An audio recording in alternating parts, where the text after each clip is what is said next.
بسم اللہ الرحمن الرحیم۔ اس سے پہلے والی ویڈیو میں ہم نے آپ کو بتایا تھا کہ 10 ذی الحجہ کو آپ کو مینا میں 4 کام کرنے ہیں۔ اب ہم آپ کو بتائیں گے کہ آج 11 ذی الحجہ اور 12 ذی الحجہ کو آپ کو کیا کام انجام دینے ہیں۔ 11 اور 12 ذی الحجہ کو آپ کو صرف ایک کام کرنا ہے، اگر 10 ذی الحجہ کے چاروں کام آپ مکمل کر چکے ہیں۔ صرف آپ کو تینوں جمرات کی، تینوں شیطانوں کی رمی کرنی ہے، یعنی کنکری مارنا ہے۔ 11 ذی الحجہ کو اور 12 ذی الحجہ کو دونوں دن ایک ہی طرح کنکری مارنی ہے، دونوں دنوں کا طریقہ ایک ہی جیسا ہے۔ یاد رکھیے کہ 11 ذی الحجہ کو اور 12 ذی الحجہ کو کنکری مارنے کا وقت ہمارے یہاں حنفیہ کے یہاں زوال کے بعد شروع ہوتا ہے، اس لیے کوئی کچھ بھی کہے آپ اس سے پہلے کنکری ہرگز نہ ماریے گا۔ زوال کا وقت ہو جانے کے بعد آپ اپنے ساتھ 21 کنکریاں لے لیں اور جمرات کی طرف چلیں، یعنی شیطانوں کے جو ستون بنے ہوئے ہیں، شیطانوں کی نشانی کے طور پر وہاں چلیں۔ سب سے پہلا جمرات جو سب سے چھوٹا والا ہے، اس کو اسی طرح سے 7 کنکریاں ماریں جیسا کہ آپ نے 10 ذی الحجہ کو بڑے والے جمرے کو کنکری ماری تھی، یعنی اپنے انگوٹھے اور شہادت کی انگلی میں کنکری کو رکھ لیں، ایک ایک کر کے کنکریاں ماریں، بسم اللہ اللہ اکبر رغم للشیطان ورضا للرحمن کہہ کے، یا کوئی بھی ذکر کر کے اگر آپ کنکری مار دیں گے تو آپ کی کنکری معتبر ہو جائے گی۔ کنکری مارنے میں وہی خیال رکھیں کہ کنکری دائرے میں گرنی چاہیے، ستون پر لگنا ضروری نہیں۔ باہر اگر اچٹ کر چلی آئی تو وہ کنکری دوبارہ مارنی ہوگی، وہاں سے نہ اٹھائیے، اپنے پاس کچھ کنکریاں زائد رکھیے تاکہ آپ اطمینان سے اپنی کنکری مار سکیں۔ جب چھوٹے جمرے کو آپ کنکری مار چکے ہیں 7 کنکریاں، تو اس کے بعد آپ تھوڑا سا آگے بڑھ کر قبلہ رخ ہو کر مختصراً دعا کر لیں، وہاں زیادہ رکنے کا موقع نہیں دیا جاتا ہے۔ اسی طریقے سے آپ بیچ والے جمرے کو بھی 7 کنکریاں ماریں، پھر تھوڑا آگے بڑھ کر دعا کر لیں۔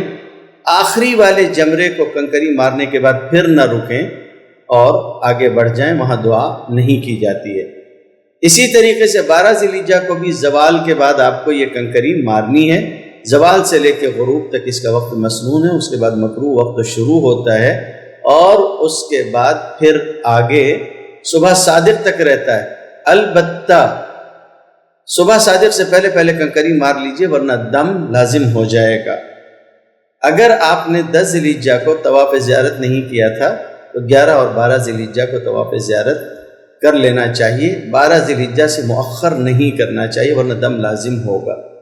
کوئی عورت اگر ان سارے دنوں میں شرعی عذر سے ہے، 10 ذی الحجہ شروع ہونے سے پہلے ہی وہ شرعی عذر میں تھی اور 12 ذی الحجہ کے ختم ہونے تک بھی وہ شرعی عذر میں رہی، تو اس کے اوپر کوئی دم نہیں ہے، وہ پاک ہونے کے بعد اپنا طواف زیارت کرے گی، باقی سارے مناسک ادا کرتی رہے گی، قربانی ہے، حلق ہے اور کنکریاں مارنا، یہ سب وہ پورا کرتی رہے گی، سوائے اس کے کہ وہ نماز نہیں پڑھے گی اور طواف نہیں کرے گی۔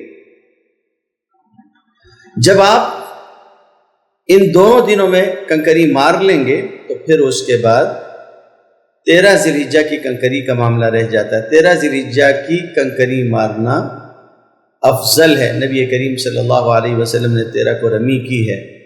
اگر آپ 12 ذی الحجہ ہی کو مینا سے جانا چاہتے ہیں کنکری مار کے تو غروب سے پہلے واپس چلے جائیں اپنے ہوٹل پر، اور اگر غروب ہو گیا اور اس کے بعد نکل کے گئے تب بھی آپ جا سکتے ہیں، البتہ ایسا کرنا بہتر نہیں ہے۔ لیکن اگر 13 ذی الحجہ کی صبح صادق طلوع ہو گئی تو پھر اب آپ کو 13 کی کنکری مارنا بھی لازمی اور ضروری ہے۔ 13 کی کنکری کے بارے میں ذہن میں رکھیں کہ طلوع آفتاب سے لے کر زوال تک اس کا مکروہ وقت ہے، البتہ کنکری ہو جائے گی کوئی مار دے تو، البتہ اس کا مسنون وقت زوال کے بعد سے لے کر غروب تک ہے اور بس غروب ہی تک ہے، آپ اس کو پورا کر لیں۔ تو اس طریقے سے آپ 13 کو بھی کنکری مار سکتے ہیں۔ 13 کو بھی اسی ترتیب سے کنکری ماری جائے گی جیسے 11 12 کو ماری گئی تھی، پہلے چھوٹے والے جمرے کو 7 کنکریاں ماری جائیں گی، پھر کچھ دور ہٹ کر قبلہ رخ ہو کے دعا کی جائے گی، پھر دوسرے بیچ والے جمرے کو بھی اسی طرح کنکری ماری جائے گی، پھر دعا کی جائے گی، تیسرے جمرے کو کنکری مارنے کے بعد پھر دعا نہیں کی جائے گی۔ یاد رکھیے تینوں دن قربانی کے ہیں، تینوں دن طواف زیارت کے بھی ہیں۔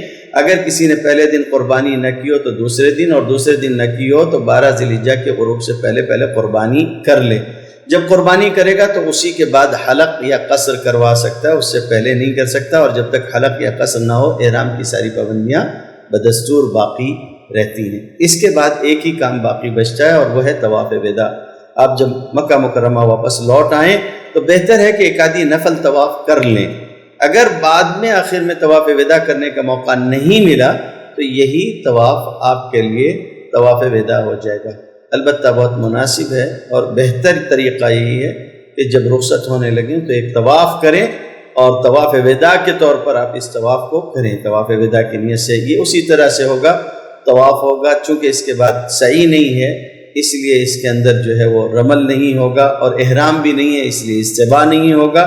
البتہ واجب الطواف پڑھی جائیں گی۔ اس موقع پہ خوب اچھی طرح سے دعا کریں، اللہ سے بار بار کی مقبول حاضری اور اللہ تعالیٰ سے بار بار جو ہے وہ حرمین شریفین آنے اور یہاں عبادات کا موقع اللہ تعالیٰ سے مانگیے گا۔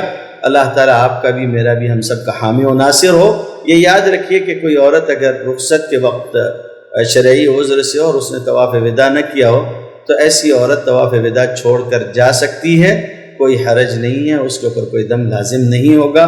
اللہ تعالیٰ آپ کے حج کو قبول فرمائیں، عافیت مقدر فرمائیں۔ میرے لیے بھی، ہم سب کے لیے، میرے شہر والوں کے لیے بھی دعا کرتے رہیں۔ یہ جو سلسلہ جاری ہے یہ آگے بھی جاری رہے گا۔ سوالات اگر آپ کے ہوتے ہیں تو میں اس کے جوابات بھی دیتا رہوں گا۔ اس کو لوگوں تک پہنچائیے تاکہ آنے والے دنوں میں ہم لوگوں کو، حجاج کو، حج کی آسانیاں بھی اور حج کے لیے جو بھی معلومات انہیں مطلوب ہیں ان تک پہنچا سکیں۔ بہت شکریہ، جزاک اللہ۔